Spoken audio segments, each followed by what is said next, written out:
Have you ever grown squash plants that have never produced fruit or that suffered from pest and disease issues? Well, if so, you are not alone. Squash are said to be one of the most easy vegetables to grow out in the garden, and while I pretty much believe that is true, that doesn't mean they don't come with issues. But the one thing that every gardener can do that will help prevent a lot of these issues is to prune your squash plants. Pruning your squash plants gives the plants more air circulation, which helps prevent powdery mildew and pest infestations, and it also helps the pollinators more easily find the flowers so that you have better pollination and more fruit. So the first thing I want to show you is that I have my zucchini plants right here in this bed, and they're pretty spaced out. And I did this purposely so that I would give them plenty of room, and just right from the start they would have plenty of air circulation and space. But you could plant them closer together if you plan on pruning and staying on top of it. So the first thing is that these bottom leaves that are touching the soil can all be pruned. And you can see right here, this leaf compared to these upper ones already has some issues. And it's just because it's touching the soil, and the leaves that are touching the soil are always gonna be the ones that are most prone to disease and issues. So all of these bottom layer of leaves on all of the plants can all be pruned off. And then another thing, which I don't have the issue here, but if your plants are closer together and the big leaves start overlapping, then you want to prune off whatever leaf is overlapping with the plant next to it. So now after pruning that bottom layer of leaves, you can see there's plenty of air circulation and the plant is growing more upwards. So as the season goes on, you can continue pruning off these bottom layers of leaves. And now the pollinators can actually find that flower. If that flower is completely hidden by leaves, it makes it really hard for the pollinators to get in there and pollinate. And so now that the plant is opened up, you can see I already have quite a few healthy squash growing. And down here on this side, I actually have one that is not growing well. And you can see it's because it's hidden. And it likely did not get pollinated. So this squash started forming, it didn't get pollinated well, so it's just kind of rotting on the plant. Right here is a good view of the male flower, which right now it's closed up because it's a little bit later in the morning. They're usually opened up early on, but the male flowers grow just directly off the stem, and then they will open up, and then the female flowers are the ones that have the fruit. So over here you can see there's little tiny fruits and then the blossom that's going to eventually form, and that's going to be a zucchini. This is one that got pollinated well and it's already forming a good zucchini. But then that one right down here did not get pollinated well, so it's just rotting on the vine. So be sure to put pruning your squash plants on your list of to-dos. You can always prune that bottom layer of leaves that's touching the soil, then go through and prune off any leaves that can just open up the plant to have better air circulation, and then always prune off those overlapping leaves if you have plants that are close together. And remember that squash are not the only plant that should be pruned out in the garden. You should also prune your cucumber plants, and if you head to this video right here, I show you the step-by-step process of how to do so. Cucumbers are one of our most productive plants in the garden. Before I know it, the plants are huge, sprawling everywhere, with hidden cucumbers well beyond harvest size. But when the plants are young, pruning them, or the thought of pruning them, is very intimidating because at that point plants are still pretty healthy. They usually don't have any pest issues or disease issues yet, and at least for myself, probably you too, you can relate to the idea of just wanting to let your plants grow. It's really hard to prune off something that looks healthy. But the problem with that is that as the plants start getting bigger, they start overlapping and they start creating more of a canopy, and that creates a lot less air circulation, which just makes them very prone to disease and pest issues. Plus the fact that it makes it a lot harder to find the fruit to harvest. So a great way to prevent pests and disease issues, as well as to promote healthy plant growth, is to prune. But before we start pruning, I want to show you the cucumber plant and all the different parts of the plant so that you can better understand how to prune on your own plants. So right here, I had planted 2 seeds and both plants germinated, and so I have one plant that's growing up the trellis, and then if you look closely, I trimmed off this plant at the soil because I don't want 2 plants growing in the same spot. So the plant that I trimmed off, I am laying right here on the soil, and so that I could show you each part of the plant. So we have the main stem that you can follow all the way from the base of the plant up. Then off the main stem we have a sun leaf. And then if you look up close, we have this right here, which is the blossom that's going to turn into the cucumber.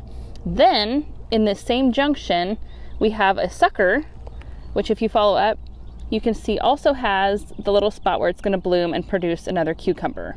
So these little suckers are what we can prune off. So as we follow all the way up the stem, you can see it in multiple spots. We have the main stem, and right here we have another sun leaf. Then right in the nook of that, we have where the cucumber is going to grow. And then right here is another sucker.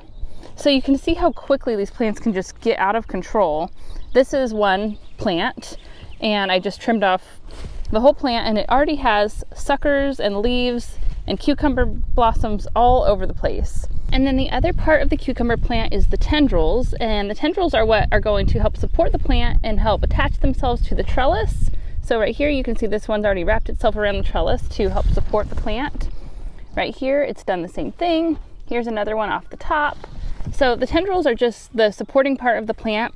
If you accidentally trim one of them off, it's no big deal, they'll grow back, but they will help attach your plants to any trellis. Okay, so now that you know each part of the cucumber plant, the parts that you want to trim off are the suckers and leaves that can be trimmed off to promote better air circulation. And then, as far as how much you prune, depends on your setup. So if you have cucumbers growing vertically straight up a trellis, I recommend just keeping 1 or 2 main stems and trimming off all of the other suckers so that you can train your plants to better grow vertically.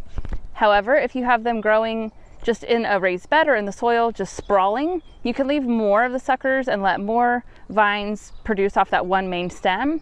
But don't let everything go, because you're going to have more pest and disease issues when you have your cucumbers just growing on the soil. So it's really not recommended, but you can totally do it that way, and just make sure to still prune enough to give your plants good air circulation. But you don't have to be quite as picky as when you grow up a trellis. Or if you're like us, we have ours just growing up a horse panel that's bent in half over a raised bed. And I know that doesn't really maximize space. It still takes up the entire garden bed, but it gets the plants up off the ground, which promotes better airflow. It keeps the fruit off the soil, and it makes harvesting easier. And so I do leave more of the cucumber plant than if I were growing straight vertically, but I do prune more than if I were to just have my plants sprawling on the ground. So here's what I'm going to do in this garden bed. So right here again, we have 2 plants growing. Both of the seeds sprouted, and so I don't want both of these plants growing in the same spot. One cucumber plant is plenty in one spot. So I'm going to trim off this entire plant right here. And now that this plant is pretty big already, just be gentle as you pull it out, because the vines are already starting to attach themselves to each other. And so just be gentle as you pull it away from the other vines so that you don't damage the plant that you want to keep in the soil. So just by pruning off that second plant that was growing by this one, already opened up this plant to have such better air circulation. So I recommend beginning with that. If you have 2 plants growing in one area, trim off the second plant. My main stem right here is growing really well all the way up this horse panel, and so I'm definitely keeping that one. And then I'm going to keep a few of the suckers, but not everything. I'm going to prune off a few of these bottom leaves and vines, and then I'm going to prune off this one that is already heading off out into the off onto the ground, because by the end of the season the cucumber plants get large and they do start trailing off. But now in the beginning of the season, I don't want one that's already trailing off. And then for this plant right here, there is only 1 main stem, but the plant is growing great, but there's a ton of leaves. And so right here, like where I have this leaf overlapping with this leaf, I'm going to come in here and prune off a few of these leaves to open up the plant to have some better air circulation. So if you look along this vine, there's just lots of opening, lots of airflow, and then look at that cucumber right there. It's super healthy, it's easy to see, but it's still protected by some leaves up above. But you want to open it up a little bit so that you have plenty of airflow.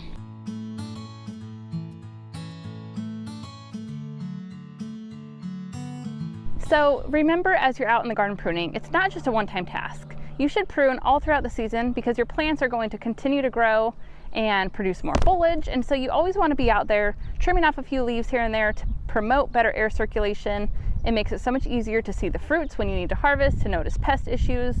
So prune all throughout the season, but if you haven't pruned for the first time yet, be sure to head out and start pruning your cucumber plants.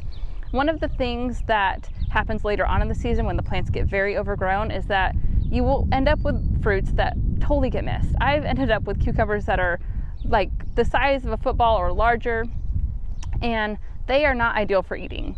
But if you happen to miss a fruit that gets that large, those are the ideal ones to save seeds from. When you're growing tomatoes, there are so many decisions that have to be made that will determine the overall success of your plants. And one of those decisions is to prune or not to prune. If you happen to prune the wrong part of your plant, you could potentially end up with no fruit, which would be horrible. And so in today's video, we're gonna go over which types of tomato plants to prune, the tomato plants that you should never prune, how and when to do it. Plus, at the very end of the video, I will be covering a planting technique that will allow you to let your tomato plants grow wild and not prune at all. So to start off, you first need to know which types of tomato plants you're growing, because there are two different types of tomato plants, and that is indeterminate tomato plant varieties and determinate tomato plant varieties. There's also semi-determinate and there's dwarf varieties.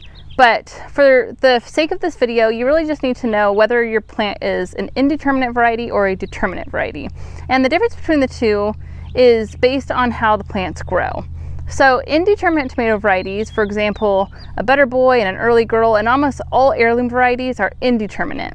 They continue growing until they get killed off by a frost. And they produce fruit all throughout the season, and they can get huge. They can grow beyond 10 feet tall if you stake them that way. They're just huge productive plants. And then on the other side, there is determinate varieties, which grow to a determined height and width. And they pretty much produce all of their fruit at once, so it can all be harvested pretty much at the same time or pretty close within the same time frame. And they don't get as big, and you do not want to prune those types. An example of a determinate variety would be a Roma tomato. They're more like a bush type tomato. They grow closer to the ground. They're better if you have a small space, but the one thing is that they're going to produce fruit all at once and pretty much just have one big harvest. They're not going to give you fruit all season long. So I like to always have a variety of both. I like determinate varieties for canning because you'll get one huge harvest all at once, but I love having my indeterminate tomatoes so that I can pick fresh tomatoes all season long. And so if you have indeterminate varieties out in your garden, those are the types that you do want to prune. You don't have to prune, but there's benefits to pruning. And so the very first thing to know is which type of tomato you're growing. And if you don't know, then I suggest not pruning at all, because you don't want to ruin the overall yield of your plants. If you prune determinate varieties, you're gonna potentially cut off growth that would produce more fruit, and you already don't have that much fruit from that plant, so you don't want to trim anything off. So if you're not sure, don't prune. If you do know which types of tomatoes you're growing, then it's really beneficial to prune accordingly. So I'm gonna go over showing you how to prune on a few different plants, because I have some plants that are small right now, others that have grown quite a bit bigger, and a few that are like the perfect size that can show you all the parts to better help you understand the process of pruning. So let's start with one that is pretty clear to see, and I feel like it's a great one to start with to show you all the parts of the plant so that you can understand which parts to prune and which not to prune. So to start, this is a plant that has not been pruned yet. I've just planted it and let it be. And this is what it's going to grow like if you don't do anything. It has all these lower branches, and you really don't want the leaves and the branches touching the soil, because it's going to make your plant more susceptible to disease. So everything, on no matter what tomato plant you have, everything from about the foot mark, which these plants aren't that tall yet, so it's about 8 inches up, but everything from this point below, you could easily trim off and you're not going to have any issues. You're just going to make your plant healthier so that it's not susceptible to disease. So if you look right over here, I just pruned up this one, and it's way cleaner. You know, it has no lower branches, so I trimmed off everything from here down. And now we're going to identify each part of the tomato plant. So the first thing you need to identify is the main stem. And so the main stem is this, and you can follow it all the way up the plant to the top. And the second thing you need to identify is all of the suckers, and that's the parts of the plant that we can prune. And a sucker is in the axis of the tomato plant, and the axis is the junction between the main stem and a true leaf. So you could see right here, if I could get close enough, you could see this little thing growing in this junction. So we have the main stem right here, and this main true leaf. This right here, if I zoom out a little bit, is another true leaf. And right here, this would be a sucker growing in the junction between the main stem and the true leaf.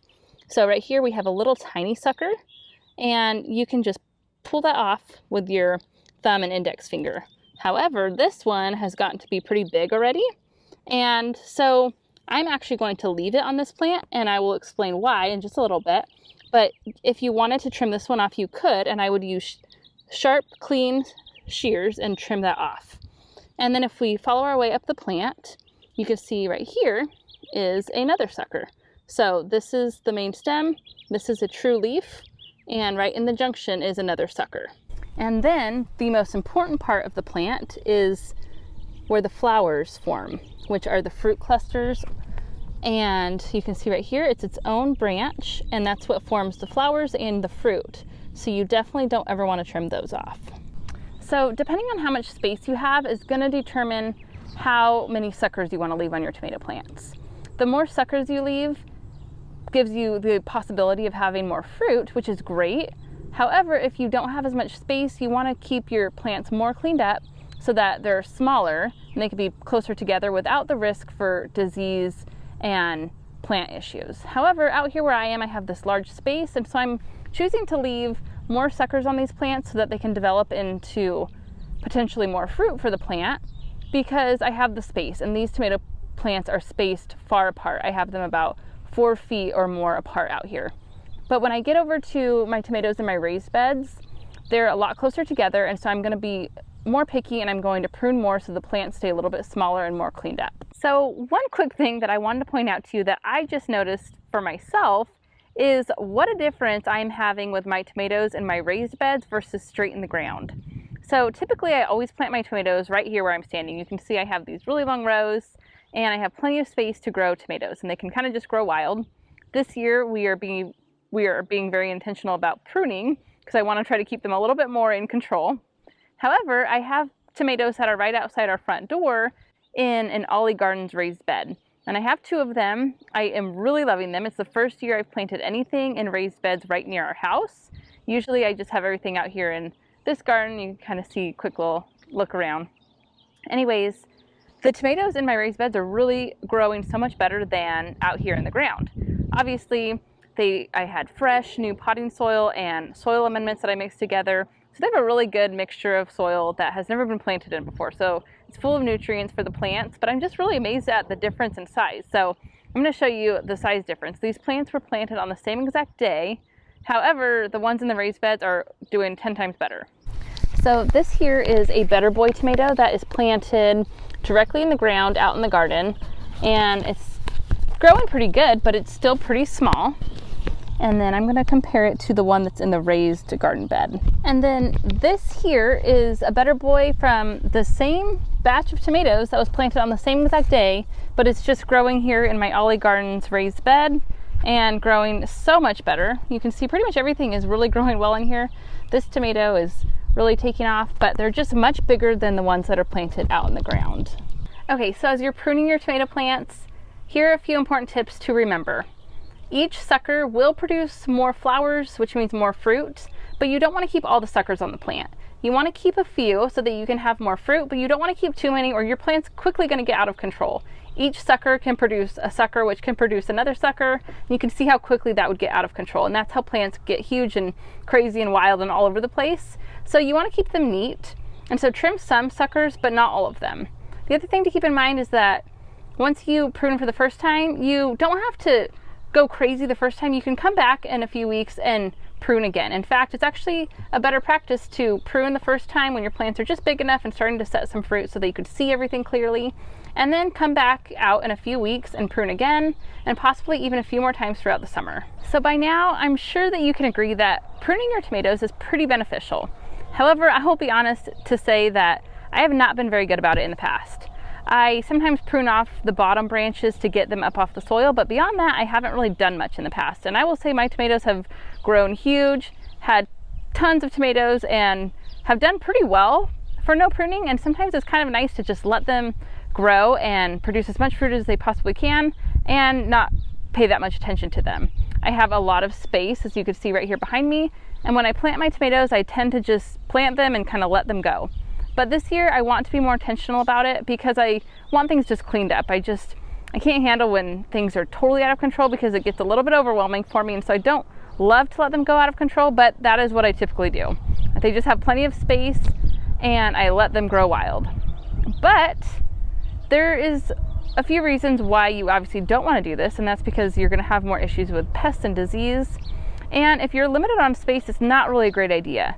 If you prune your tomatoes and you only let them have 1 to 2 main stems, you can plant tomatoes a lot closer together and still have great success. But if you do want to plant them and just let them grow wild and produce tons of fruit all throughout the season and just not worry about touching them, then you're going to need lots more space. And I've had great success by planting my tomato plants really spaced out and letting them grow wild. But there's a way to do it. And so if you head to this next video, I talk all about spacing your tomato plants and how far apart to plant them. And this truly applies to you if you don't want to prune and you just want to plant your tomatoes and go wild. So head to that video there, check out my important tips about spacing your tomato plants properly, and I will see you there.